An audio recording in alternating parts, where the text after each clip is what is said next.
Boardgames 4K. Right, we're back, and this is part 2 of our running through our board game collection that we've been amassing since 1982. Good grief. Anyway, so we're going to crack on with this. We're going to flip the camera around and we're going to carry on with our run through. So let's get this party started. So where did we leave off? We were here at Dungeon Pets. So we're going to go down here and we're going to look at this one here. So we got Forbidden Desert. This is a sequel to Forbidden Island by Matt Leacock. Not as good in our opinion, but still a pretty good game. We got Timeline here. This is like a mishmash of all the different timelines. It's all right. It's a basic game. We got it just to see what it was like, and it was not too bad. So down here we got Police Precinct 2nd edition with all the expansion and promos in there. We flipped out all the paper cardboard cars for real, like dinky toy matchbox cars, and it's a great game. Yeah, so you should really pick this one up if you can find it. Ninjato, we haven't played it. We think it's a worker placement game. I don't know, we haven't played it. We got Stefan Feld's Dribble Fever, a football game by that point salad bloke Stefan Feld. It's a bit of an oddity. Can't find the English rules for it. No, we did find English rules for it. They're on Board Game Geek, so this is a bit of a rarity. If you can pick it up, it's not bad, it's not great. Apocalypse Chaos, this is a tower defense game, quite novel. It's like a 3D thing built on towers. So yeah, it's not too bad. It's worth picking up. You can probably pick it up cheap now, because I think we got it from a bargain bucket. I think this one's Nitwit by Matt Leacock. It is crap. So I don't know what it's doing there. Probably because it hasn't got it written on the box, so we forget it's there. So but we will be dumping this one. So here we've got Mertwig's Maze. This is something we bought back in the 80s when we were into AD&D. It's quite good. We enjoy this one. It's and got nice artwork by whoever did the artwork. But yeah, it's like it's quite a novel game. Very basic. Very 80s. So we got Rhino Hero Super Battle. This is a kiddies game, a more elaborate version of Super Rhino Hero. It's pretty good, and it's pretty cheap. So yeah, Dark Future, another one that we've had since the 80s. It's like a Mad Max Car Wars type game. Yeah, it's all right. It's a bit bloated. The rules are a bit complex, really, for what it is, but it's still a good blast today. And it's yeah, it's a bit of another rarity there. So we've got Talisman 3rd edition with all the expansions. We've got the Dragons expansion, the Dragons Tower expansion in there, and all the miniatures are painted, and it looks absolutely fantastic. We might dig out and do a run through this, so stay tuned for that. And then we've got oh my god, we've got Trivial Pursuit propping everything up. That's more there for like a bookend type thing. So, but we still like Trivial Pursuit. It's just good laugh to sort of dig out the 80s version to see if your memory can handle it. Anyway, there you go. My legs are aching. I'm going to stand up. Right, so here we go. We've got a la carte with the expansion in there. This is where you are trying to complete recipes by sort of shaking up salt shakers, trying to get the right ingredients out, and then putting them into like a 3D type of saucepan, you know, and it looks pretty good. It's not bad. I don't know if you can see. Yeah, anyway, yeah, so that's pretty good. Niagara, this one, Spiel des Jahres in 2005. It's not too bad. It's a bit weird, but yeah, it's quite good. You sort of what you're trying to do, you're trying to put sail rafts down these rapids, and yeah, various other things. Oh yeah, up here we've got some maps for Golem Arcana. We can't get about because we put a shelf up. That's a bit weird. Yeah, a bit of an oversight there. So for Golem Arcana, the infamous dead board game, but it's not dead because you can still find the Android files to play it. So we've still got all that stuff. We still play it, and it's still pretty good. But yeah, Last Night on Earth, one of the first zombie games that we played. It's been superseded by various other zombie games like Dead of Winter and even Zombicide, but it's still quite thematic. It's got that flying frog sort of movie type quality to it, and it's not too bad at all. Lords of Vegas, this is a dice chucking area control game where you're trying to buy lucrative plots nearest to the Las Vegas strip as possible. An absolute classic. You should really pick this one up. It's got an up expansion for up to, is it 5 or 6 players? I don't know, can't remember, but yeah, Lords of Vegas, fantastic. This is the my god, brings back memories. This one, this is the Marvel Superheroes role-playing game from TSR, and oh, we got Judge Dredd the board game in here as well. So yeah, Marvel Superheroes role-playing game with some modules and everything. you know. And it's I love playing this when I was a kid. Yeah, this is by who's it? Jeff Grubb, is it? I think. And yeah, we might play this. We might do a playthrough of that because we do like it a lot. Moving on, so we got Memoir 44.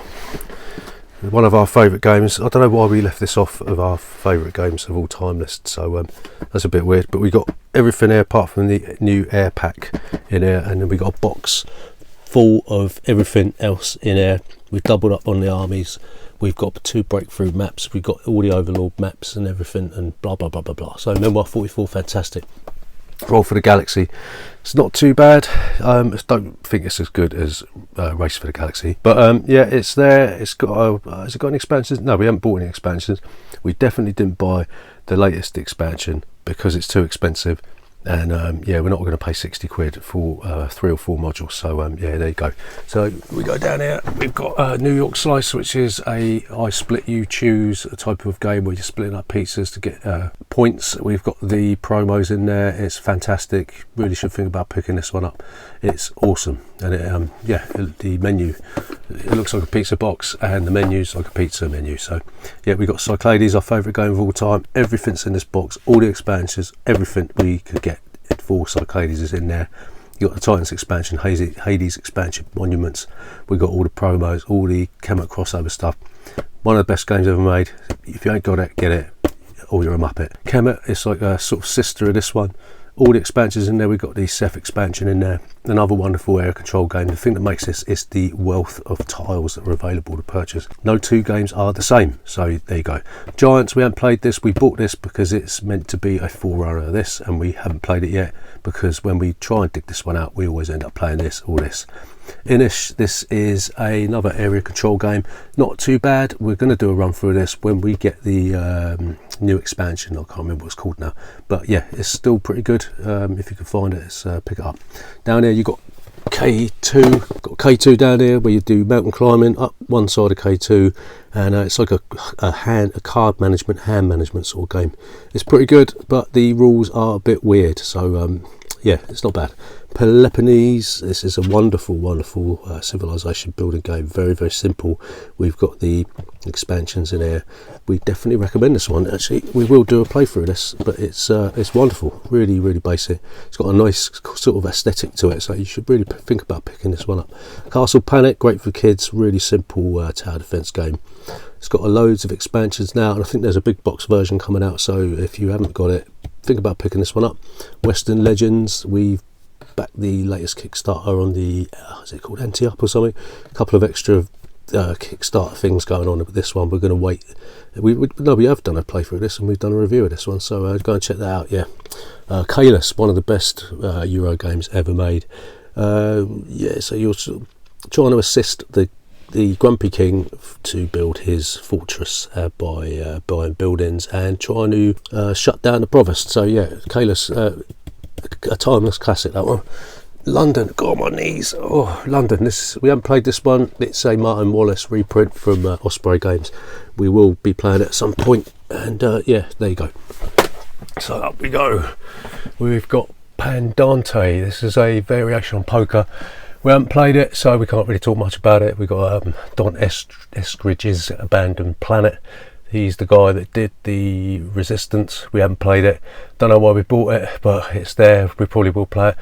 Flashpoint, Fire Rescue, and all the maps, all the expansions, everything's in there. Wonderful game, wonderful co-op game. Sort of like a, you're putting out fire, so to speak. You're running around putting out fire, so funny old thing. But yeah, wonderful game for kids, because there's a simple version and a more advanced version of that one. So yeah, check it out. Puerto Rico, fantastic. What do you call it? Engine building, economic sort of game where you'll sort of try to build the best plantation. But there's this role thing where you pick a role and you get a benefit, but then everyone else can pick another role, but they don't get a benefit, right? So that's really good. Steffenfeld's Castles and Burgundy, one of the best games ever made. Totally themeless, but it's a dice placement sort of what do you call it, engine building sort of thing, a point salad. I don't know, is that the right word? But yeah, there you go. So Adrenaline, we have played this once, but only in a 3-player game, but we've got the expansion in there, so we'll probably be doing a run through this when we can get up to 5 or 6 players. It's basically sort of like a first-person shooter on a board game, and it looks pretty good. So here we got the Dungeons and Dragons rules cyclopedia. This is a reprint of all the BECME, like the basic expert companion Masters and Mortals books from D&D. We had this reprinted from RPG Now, I think, because this is the first role-playing game we ever played. So yeah, we'll have a look at that later. Small World, wonderful area control game. What do you say about this? We got this 6-player map, I think, in there. We've done a playthrough of this one. Absolutely fantastic game. It's actually sort of it's a reprint of an older game from the 90s, I think. So yeah, if you don't know what that is, you're an idiot. Quadropolis, going out of print. If you want to pick this one up, be quick, because it's never going to be reprinted. It's okay. We've got the expansion in there. It's a bit, how'd you put it? It's a bit boring, really, but yeah, it's still not too bad. Vital Lacerda's Vignos, one of the best Euro games ever made. About we prefer this over Viticulture, but it's so difficult to get to the table because it's quite kind of complex and a bit of a brain burner. So there you go. Scott Nicholson's Go Gone. This is where you're chucking cubes into these pots, and you're trying to win auctions for various types of commodities and countries where they come from, and it's great fun. Yeah, so yeah, we bought some extra cubes so we could play this with 6 players, and it works quite well. So you got cash and guns, really good party game where you get to point guns at your mum if your mum plays board games like my mum. And yeah, this is we had this first edition of this, but we flogged it to get the second edition. There's 2 expansions in there, and it's a wonderful game. Yeah, so yeah, down we go. We've got the, oh my god, how embarrassing, we've got the Fighting Fantasy colouring books here. So yeah, less said about that the better. We're not into colouring books, but we bought it because we're big fans of Fighting Fantasy. So we're going to wrap this up in a minute, a couple more shelves to go, and then we'll come back and do another lot later. So we got Risk Legacy. We haven't played this. I'm waiting for my kids to get a little bit older so we can burn through this in a week, and I'm really looking forward to it. The first Legacy game goes down in history as one of the best games ever made, probably the most innovative game ever made. So we're going to wait until my kids are older to play this. Space Cadets Dice Duel, which is a variation on this using dice. So everyone takes a role in a spaceship, and you're playing mini games to get stuff done, right? And same with Space Cadets, you're playing mini games to get stuff done. And yeah, we haven't actually played these because it's a nightmare, because it's asymmetrical rules, so everyone's got their own rules, right? So it's very difficult to get 6 players into the room and then teach everybody a separate game. So yeah, so this is going to be the last one. So Dead of Winter, The Long Night, compatible standalone expansion to this one, and there's also a Warring Colonies expansion which allows you to play with 11 players. Fantastic game. Maybe it's a bit too difficult, and maybe it's a bit random, I don't know, but we've done a playthrough of this one, and we're going to do a playthrough of the Warring Colonies expansion, and wonderful games. So if you can find well, of course you can find them, still in print, so pick them up because it's one of the best thematic games that we've played. So we're going to wrap this up now. We're going to wrap this up, and we're going to come back a bit later, and we're going to carry on. We've got, oh god, I don't know how many shelves we've got to go. It's going to take ages. That's the second part of our run through of all our games, and I hope you're enjoying this, because we're quite enjoying it as well. So we'll see you when we do part 3. Ta-ta.